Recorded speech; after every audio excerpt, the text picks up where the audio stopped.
नमस्कार दोस्तों, middle east से इस वक्त एक बहुत बड़ी और डराने वाली खबर आ रही है।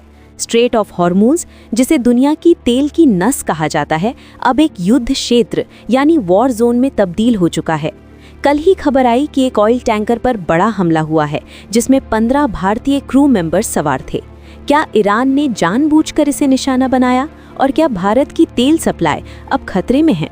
चलिए जानते हैं आज की इस रियल एंड वेरीफाइड रिपोर्ट में। पार्ट 1, क्या हुआ और किसने किया? The incident. ताज़ा घटना, कल 2 मार्च 2026 को ओमान के पास स्काईलाइट नाम के एक ऑयल टैंकर पर हमला हुआ।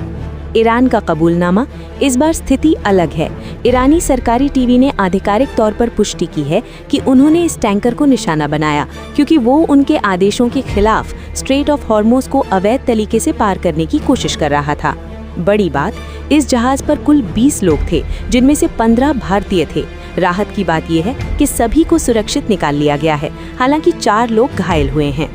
पार्ट 2, स्ट्रेट ऑफ हॉर्मूज बंद होने का मतलब।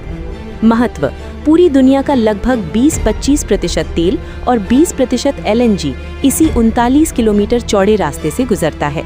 तनाव का कारण US और इजराइल के हालिया हमलों के बाद ईरान ने इस रास्ते को असुरक्षित घोषित कर दिया है। इम्पैक्ट, अगर ये रास्ता लंबे समय तक बंद रहा तो ग्लोबल मार्केट में तेल की कीमतें आसमान छू सकती हैं। पार्ट 3, भारत का रियल रिएक्शन और एक्शन। भारत इस स्थिति को लेकर बेहद गंभीर है। MEA यानी विदेश मंत्रालय ने तुरंत बयान जारी कर दोनों पक्षों से शांति की अपील की है। इंडिया का एक्शन प्लान। Navy deployment. भारतीय नौसेना ने अरेबियन सी और मस्कट के पास अपने जंगी जहाज तैनात कर दिए हैं ताकि भारतीय कमर्शियल शिप्स को सुरक्षा दी जा सके। Contingency plan. भारत सरकार ने आपातकालीन योजना एक्टिवेट कर दी है। अब हम अपना तेल रूस और वेस्ट अफ्रीका से मंगाने पर ज्यादा जोर दे रहे हैं। Strategic reserves. भारत के पास करीब 74 दिनों का तेल भंडार सुरक्षित है, इसलिए फिलहाल घबराने की जरूरत नहीं है। पार्ट 4, आपके लिए खतरा क्या है?